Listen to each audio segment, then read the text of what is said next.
بس اتنی بات ہے، حضور نال وفا کرنی اور پوچھ کے نہیں، انے واہ۔ عشق اپنے فیصلے کرنے میں خود بڑا دلیر ہوتا ہے، عشق پوچھ کے نہیں ہوتا۔ حضرت بلال حبشی نے حضور کو پوچھا نہیں سی، حضور میں تھوڑے دامن رحمت نال وابستہ ہو جاواں تے میرے تے کوئی مشکلات نہیں آن گیاں، میرے تے جناب کوئی سختیاں نہیں آن گیاں۔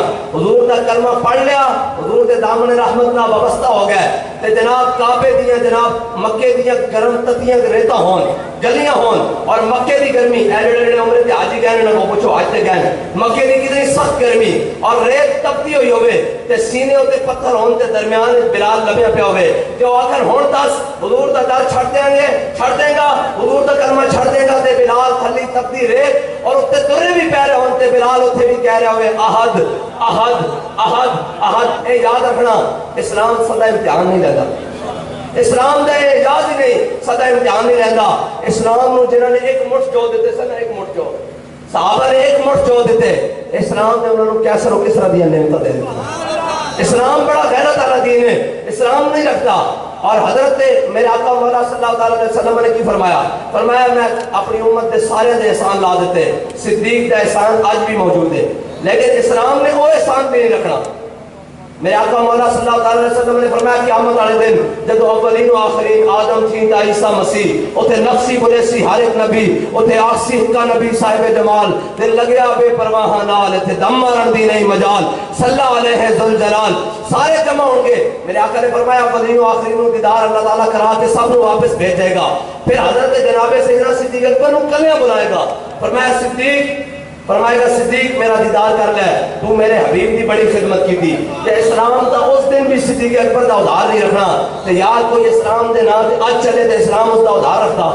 میرے وجہ سے صدیاں بعد امیر المجاہدین ویل چیئر تے بیٹھے ہوں علامہ خادم حسین نسوی اور کہن کہ میں کتا پاک رسول اللہ دا یہ دعویٰ کرن تے اسلام انہوں نے کدی جناب امتحانت لے جاوے، کدی فیض آباد لے جاوے، کدی وزیر آباد، کدی کس مقام تے سارے امتحان لوے، لیکن بابا جی دا کی گیا صرف دنیا تو این کر کے گئے تو جناب این کر کے جناب جب جنازہ اٹھا اور جناب این گل بڑی کہ انہوں نے کہا اے کی بڑھیا؟ میں نے کہا تیرے لہجے نے بتایا حق مصطفیٰ کیا ہے، تقاضا وفا کیا ہے، وفاؤں کا صلہ کیا ہے۔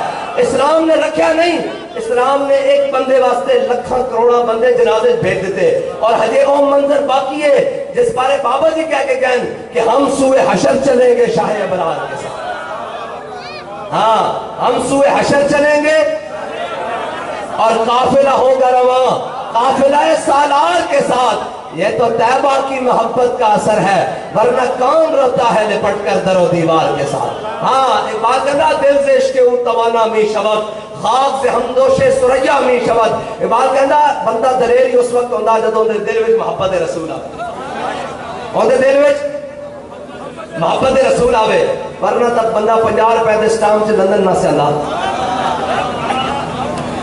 50 روپے دے سٹام سے بندہ لندن نہ سے اللہ، کہ وہ زرک پھر کہیں کہ ہم کیسے دوبارہ کھول دیں گے، کہ یہ شیر ہوئی جناب لمحے پہ جانے یاد کے لمحے پہ جانے اور جی ایسی واپس نہیں آنے۔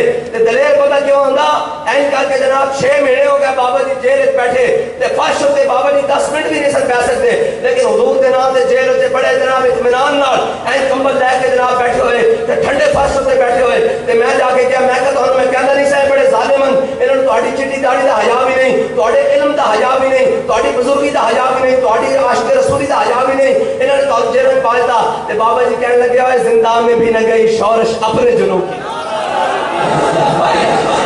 کیا چلیا اساں حضور دا عشق او تھوڑا پڑیا کہ 4 ہتکڑیاں بیٹھ کے تے 4 جیلاں بیٹھ کے ساڈا عشق دا نشہ لگ جانا۔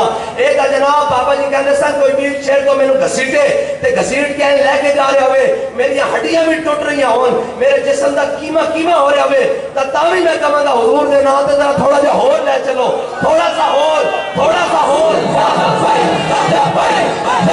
یا رسول اللہ یا رسول اللہ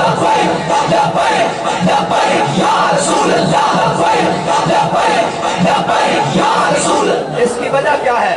میں حضرت خبیب بن عدی کی بات سننے لگا تھا، میں واپس آؤں اپنے موضوع کی طرف۔ حضرت خبیب بن عدی یہ گرفتار ہو گئے اہل مکہ کے ہاں بدر کے بعد، اور آپ کو پتہ ہے بدر میں سرداران مکہ اور سرداران قریش تقریباً 70 کے قریب مارے گئے. حضور کا غلام ایک ان کے ہاتھ میں آ گیا. انہوں نے کہا جی سارے بدلہ لے لو.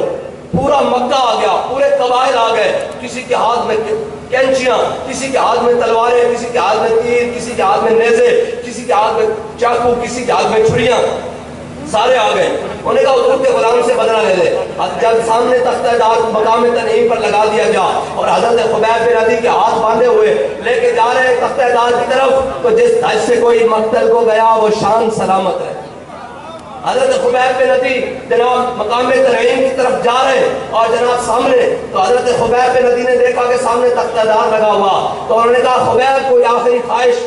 فرمایا ہاں میری آخری خواہش ہے. اور انہوں نے کہا کیا ہے؟ فرمایا 2 رکعت نماز نفل پڑھنے دو. حضرت خبیب بن عدی نے 2 رکعت نماز نفل پڑھے اور جلدی جلدی پڑھ کے نا پھر دوبارہ تختہ دار کی طرف چلنے لگے. تو حضرت خبیب بن عدی نے کہا میری زندگی کی آخری نماز تھی, میری زندگی کی آخری 2 رکعت نماز نفل تھی. میں چاہتا تھا کہ میں لمبی اپنے رب سے باتیں کروں, اپنے رب سے لمبی دعائیں کروں, مناجات کروں, جناب آرزویں کروں, تمنائیں کروں, اپنے رب کے سامنے اپنی جناب حال زار رکھوں. کہا لیکن سامنے حضور کے دشمن کھڑے تھے. میں نے جناب نفل نماز اس لیے لمبے نہیں پڑھے کہ کہیں حضور کا دشمن کوئی دل میں یہ خیال نہ کرے کہ حضور کا غلام موت کے ڈر سے لمبی نمازیں کر رہا ہے. ہمارے بڑے تو وہ بڑے ہیں جنہوں نے موت کو سامنے دیکھ کر بھی سر جھکایا نہیں بلکہ ستمگر کی آنکھوں میں آنکھیں ڈالی اور کہا کہ ہے مشق سخن جاری اور چکی کی مشقت بھی, ایک طرفہ تماشا ہے حسرت کی طبیعت بھی, جو چاہو ستم کر لو اور بھی کھل کھیلو پر ہم سے قسم لے لو کہ ہو جو شکایت بھی. اس کی وجہ کوئی نہیں ہے کہ ہمارے اندر کوئی دم خم ہے, نا شاہوں کے تکبر سے بھی دب کر نہ رہا میں, آخر کس بارگاہ خاص کا گدا ہوں میں. بس ایک ہی بات ہے کہ حضور کی غلامی. اور ایک بات کہتا ہے دل سے عشق اتبانا میں شود, خاک سے ہم کوش سریا میں شود. ایک بات کہتا ہے بندہ دلیر ہوتا ہی تب ہے جب دل میں محبت رسول ہو. ایک بات کہتا ہے پھر خاک بھی ہو نا, انسان خاک بھی ہو تو سریا ستارے سے اوپر چلا جاتا ہے.